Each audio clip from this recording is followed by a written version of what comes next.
गांव के बाहर घने जंगल के बीच एक पुराना मंदिर था, जहां अक्सर एक जोगी साधना किया करता था।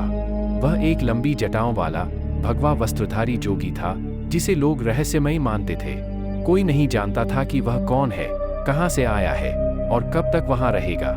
गांव के लोग एक दिन गांव का एक युवक रमेश जिज्ञासावश उस जोगी के पास चला गया। उसने देखा कि जोगी आग के सामने बैठा कुछ मंत्र बुदबुदा रहा था।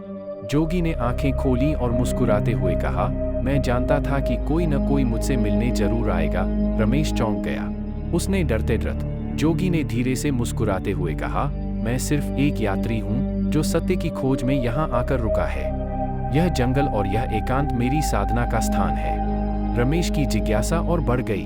उसने साहस जुटाकर पूछा, पर लोग कहते हैं कि आप साधारण जोगी नहीं हैं, आपके पास यह एक बहुत ही रोचक और रहस्यमय संवाद है जो जिज्ञासा बढ़ाता है। ऐसा लगता है कि जोगी केवल एक साधारण यात्री नहीं, बल्कि एक गूढ़ व्यक्ति है, जिनके पास कुछ अनूठी अनुभूतियां और दर्शन हैं। अगर इस कहानी को आगे बढ़ाया जाए तो कुछ संभावनाएं हो सकती हैं। जोगी ने धीरे से मुस्कुराते हुए कहा, मैं सिर्फ एक यात्री हूँ जो सत्य की खोज में यहाँ आकर रुका है। यह जंगल और यह एकांत मेरी साधना का स्थान है। रमेश की जिज्ञासा और बढ़ गई। उसने साहस जुटाकर पूछा, पर लोग कहते हैं कि आप साधारण जोगी नहीं हैं, आपके पास। जोगी ने धीरे से मुस्कुराते हुए कहा, मैं सिर्फ एक यात्री हूँ जो सत्य की खोज में यहाँ आकर रुका है।